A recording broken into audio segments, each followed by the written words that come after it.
very much on my consistent-ish. Are you crazy? Like, and look at the curls. Are you down?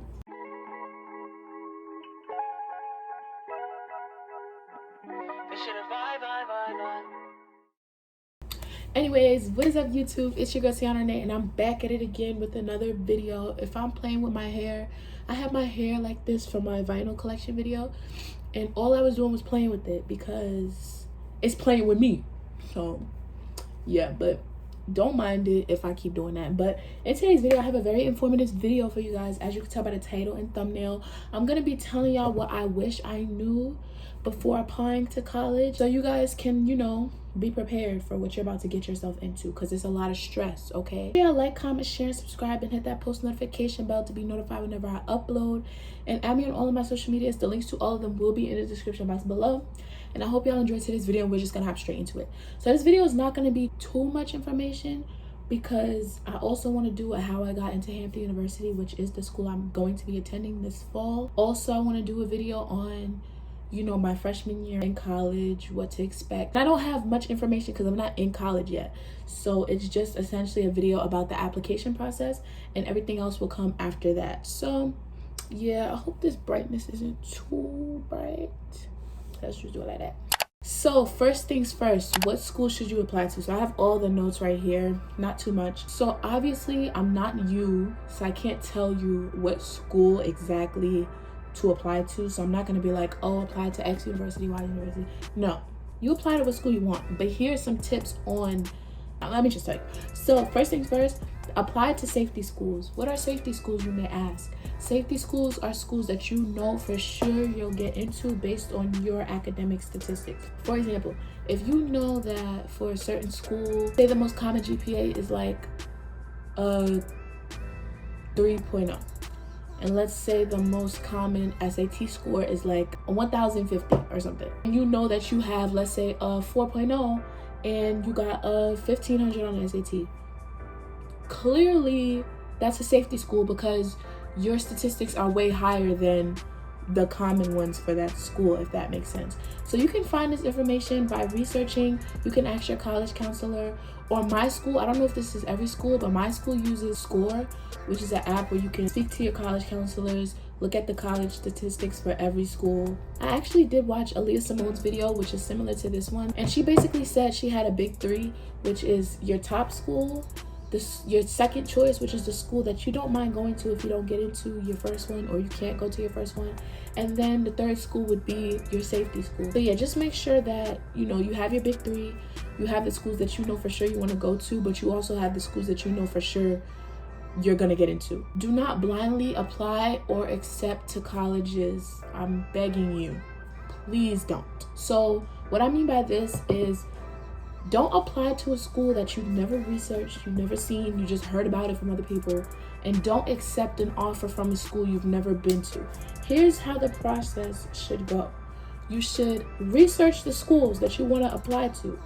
Okay, not bad, I'm gonna apply for it. Then, before you accept the offer, if you get into the school, before you accept the offer, visit the school. You have a long time. You have from the time you enter high school to the time you accept your decision to visit the school you want to go to. And you want to make sure that the school is a place that not only are you going to feel safe, but also that's a nice campus that has nice dorms that you're willing to live in for the next, what, 2-3 years of your college career, because you might have to get an apartment your senior year. Yeah, you want to make sure that you're looking at the school, because you do not want to, you know, these schools, they kind of like Zillow. You may look at the school and it may be pretty on the pictures, but when you visit it, whole nother story, babe. So you want to make sure you visit the school. Me personally, from experience, I had a dream school, HBCU. I wanted to go. I visited the school and saw a homeless man peeing on the sidewalk. Yeah. Then I went to go speak to some students that were at a table, and this girl said she would not send her child here. She said the school has a lot of hype, but it's not the school that pays attention to the students. The administration does not listen. And I just did not want to be in that environment, because regardless of what the media may say about a school, if there's students there that are telling you that the school's not the best. Not saying that should be your decision, because everyone's college experience is different, but take that into consideration when looking at the school. That's pretty much all I have for that section. The application process. Number 1, please do not apply to 30 schools. You're only going to one. Do not waste your time writing essay after essay, submitting application after application. Do not waste your time paying $50 for each application just for you to only choose one school. Because not only is that wasting your time and your money, but that's also taking away the opportunity for the students that want to go to that school. So let's say you apply to 30 schools and you get into all 30 schools. There's a student out there that now cannot go to that school or got rejected because you just took their acceptance. And you know for sure you wasn't going to go to that school. You were just applying because you wanted to put all 30 schools next to your graduation picture. That's no offense to anyone who did. If you did, congrats. And if you got into all the schools or most of them, congrats. But I applied to 5 schools, babes. And I'm going to the number 4 HBCU in the country. There is a Black Common App. And basically what this is this is not really a tip, but this is just something that you could use if you want. I didn't use it, but it's basically a Common App, which is the application website that you apply to all your colleges for HBCUs. So it's specifically dedicated to all HBCUs. Well, not all HBCUs are on there, but a lot are. So you can definitely look into that if you want to. I believe the application is cheaper too, so you may not have to pay $50. But on some schools, you know, like Delaware State, I applied to on their site and it only cost $30. But on a Common App, most of the schools that I applied to were $50. So it just depends on the school. And yeah, just look into the Common App if you want to. I looked into it. I didn't feel like stressing myself out, so I just used the regular one. But if you want to look into it and you have the time to and the energy, definitely do so. Another thing, there is a free application week. So basically, I believe this is in October. They should still have it. I don't think it's gone, no. But it's basically an application week where all the applications are waived. So take this time. And the reason why it's so early is because they know people are not gonna do their application that early. Like, who's doing their application for college in October when they can literally wait till November, December, February? Like, you don't have to rush and do it, but this is why it's so early. It's just a full week where college applications are waived. So you don't have to pay the $50 fee for your application. That's another thing. There's fees for everything, babes. Not just for college. You gotta pay to apply to the school. You gotta put down a payment once you're in the school, once you get into the school, as like a to like secure your spot, I guess. Like for my school, we had to pay the $600 for room and board once you got in. That's $650 right there, and I haven't even touched the school, but I gotta pay $650. Haven't even seen my door. Look into fee waivers, look into scholarships, look into all of that stuff so that you can get the help you need financially in order to pay for your college career. You want to look at the requirements for each school. Look at the requirements and check and see if they require certain essays, because that's what I forgot to do. I did it, but I forgot to do it at the time. For Morgan State, when I applied to the school, I had already had an essay that I submitted to them. But luckily my application wasn't finished, but I submitted a certain essay, so I had to delete that essay off my application because when I looked on their site, they required a specific essay prompt. Just make sure you look at the application or look on the website to see what application requirements they have. If they don't accept the SAT, because you know some schools, they literally have, I forgot what it's called. It's called blind testing or something. Or test blind or test optional. So test blind is when you don't submit your SAT scores at all. Test optional is when you have the option to, and then if you do, it doesn't really harm you in any way. But don't listen to that, because sometimes it does, and they won't tell you that. So I say submit your SAT scores regardless. Yeah, check and see your school site and see if they ask for certain things, if they want you to submit your test scores, if they don't want you to, if they're letting you have the option to or not, because that definitely will tell you for sure if you want to submit them. Because if they don't require it and you know that you did terrible, then you may not want to submit it. But then, like I said, at the same time, some schools, they say you don't have to, but then it's also beneficial for like scholarships. Like me personally, from personal experience, I applied to Hampton. I didn't submit my SAT scores because I was too embarrassed. I found out that if I didn't submit it, I was never going to be able to qualify for the merit scholarship, which gave me $10,000. So luckily my mom called the school and I was able to submit my test scores to them. But look into it, and also, you know, ask the school if it'll affect you in any way, because they won't tell you that. They'll just say, oh, you want to not submit your test scores? Okay, well, you're not getting this, babes. You got to research that stuff. You got to talk to the school and everything. So yeah. Now, another thing I want to talk about is actual applications. There's two types of applications. There's the early action, there's regular decision, and there is early decision. So what is early decision? Early decision is an application you do so that if you get into the school, that's the school you're automatically going to. Like, no doubt about it, that's your school, period, point blank. So usually, I think you can only do this for one school because you have to choose that school if you get in. So I believe it's only for one school. I didn't do it, so I'm not really 100% sure. And I was honestly confused at the time. But basically, it's just an application that you do early, and that if you get into the school, you're deciding on that school, which is really early because decision day is until May. Usually people who do that probably have like a family line of people that went to a school, so they know for sure this is the school they have to go to, or their parents are making them go to, or usually it's a school that like they can financially afford and they don't really want to go anywhere else, so they know for sure this is the school they're going to. So yeah, really look into that if you want to go in that route, in that direction, and you know for sure what school you want to go to. And then there's early action. Now, I did early action for pretty much almost all my schools. I probably didn't do it for like one or two, but basically early action is where you apply for the school early. Pretty much that's all it is. Regular decision, you apply in February because that's the regular application deadline, but early action you apply in like November, December, and it just depends on the school. They have different dates. Usually it's like November 15th. That's when majority of mines were, but I know for North Carolina A&T they had two early actions. So early action 1 was due in November, and I didn't know that, and it was like that same week, so I was just like, forget it, because they had a second early action, which I did. And the reason why I would say look into early action is because if you're an out-of-state student especially, they kind of favor their in-state students more. So I heard personally, I don't know how true it is because it wasn't from like a school or nothing, but I heard that if you submit your application earlier, you have pretty much a heads up, you know, or you're pretty much in front of the line, and it kind of benefits you if you're an out-of-state student. So really look into that depending on the school. Call them and ask, or I would say just for the safest route, if you're applying to an out-of-state school that you know you really want to go to or really get into, then do an early action application. So I would say start your application in like October or like the beginning of November. This way you have time to submit it, because they are due mid-November and sometimes in December, so like right before Christmas break. So yeah, look into that if you want to get into a certain school that's out of state and you know for sure this is a school you like really want to get into, because I knew that's what it was for NCAT for me. It was one of my top choices, and I applied for early action because I knew that they favor their in-state students more. Oh yeah, please, FAFSA FAFSA is stingy as FAFSA is stingy, okay?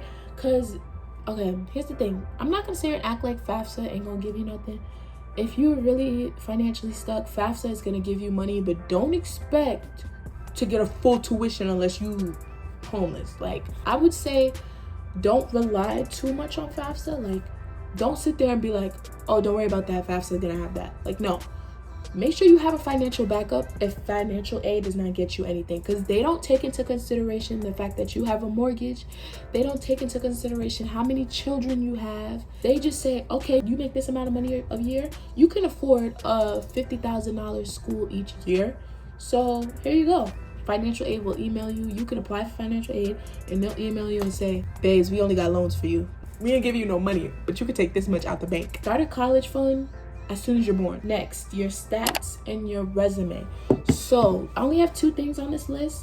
Number 1, ask your English teacher, ask your guidance counselor, ask a family friend, ask a friend at school, ask your parent, ask your guardian to read your college essay. Proofread it. Ask a ton of people to do it, because you never know what mistakes you have that other people don't notice or that you may not notice. I'm telling you, you're not going to notice your own mistakes. It happens all the time. An English teacher as well is perfect, or someone who's like really good at writing, because they can also let you know if you're going off topic or if it makes sense and things like that. So make sure you have people to proofread your essay. Another thing, your SAT scores. Okay.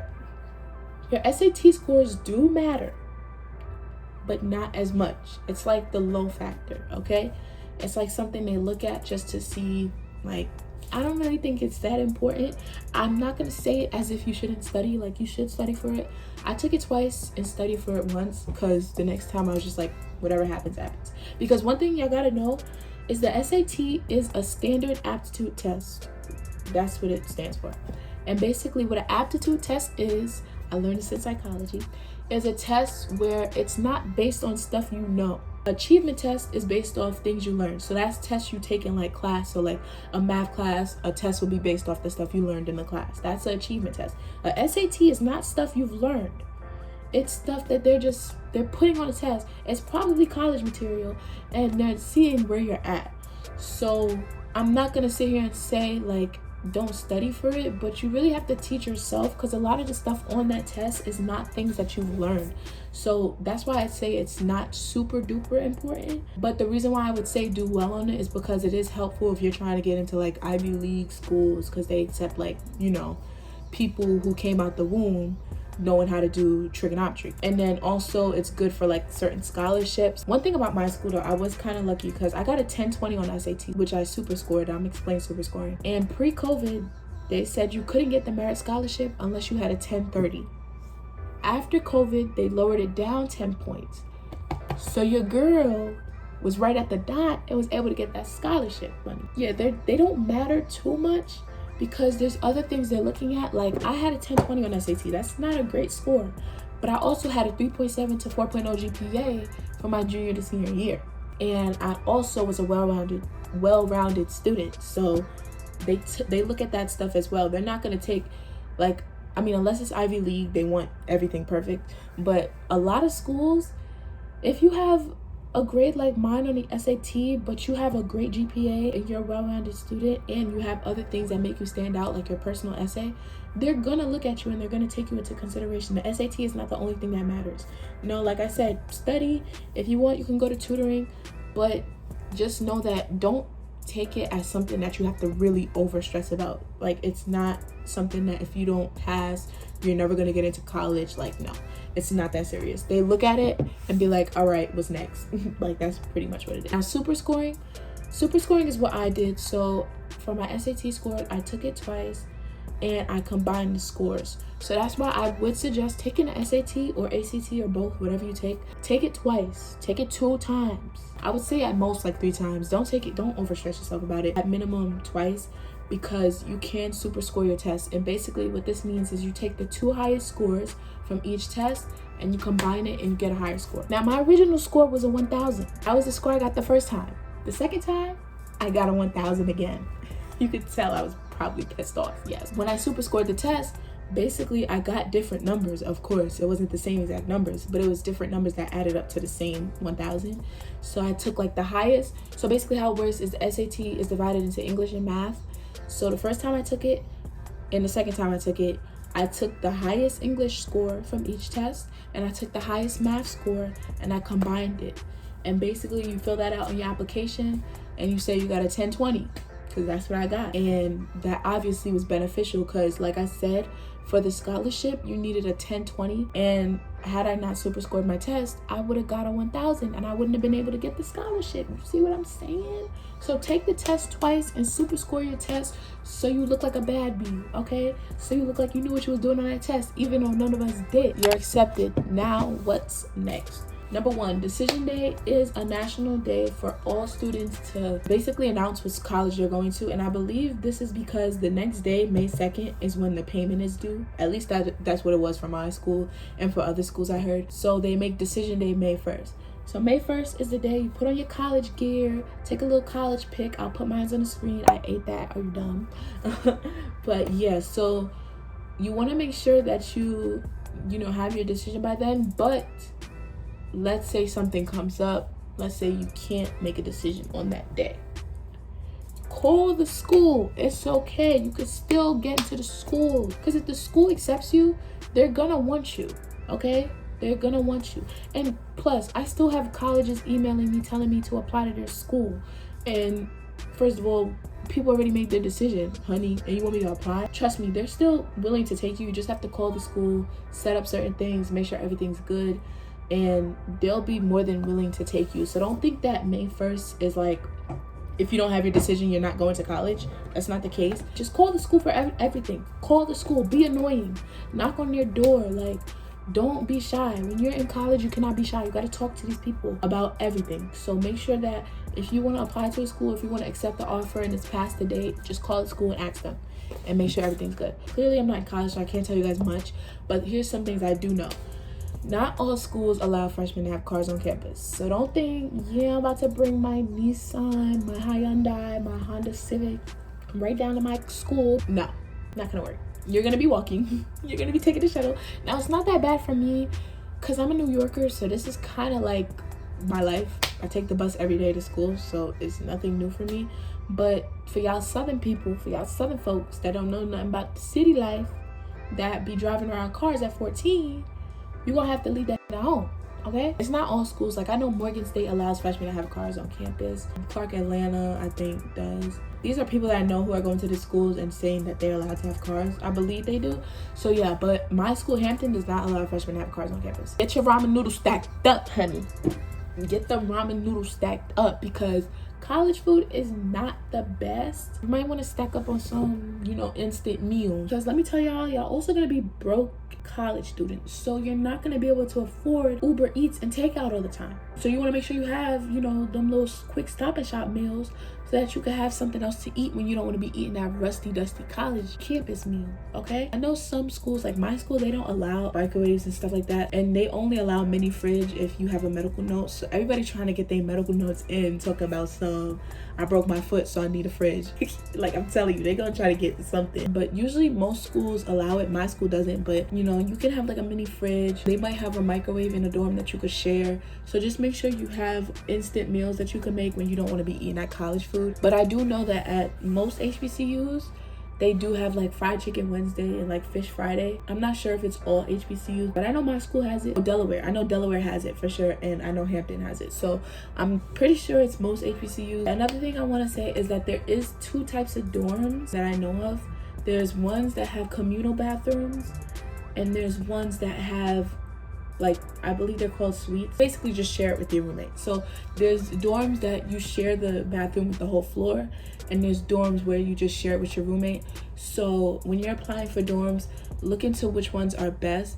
Now, I'm staying in a dorm that is a communal bathroom, but it's the best dorm for freshmen. So you may want to have to settle for a communal bathroom. But the only thing I would say about communal bathrooms is the lines may be long. So when the lines are long, you want to be there early.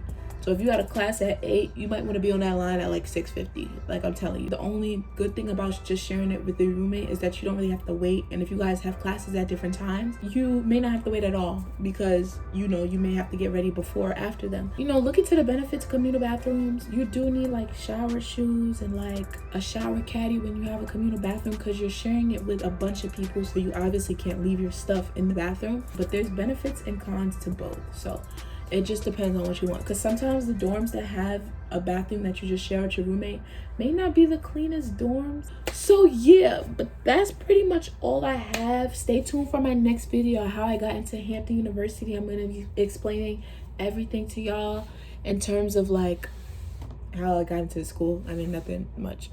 So yeah, stay tuned for that. I hope you guys like and enjoyed today's video. Make sure to give it a like, comment, share, and subscribe. Hit that post notification bell. College bound, so you can be notified whenever I upload a new video. And I hope you guys enjoyed, and I will see you on my next one. Bye.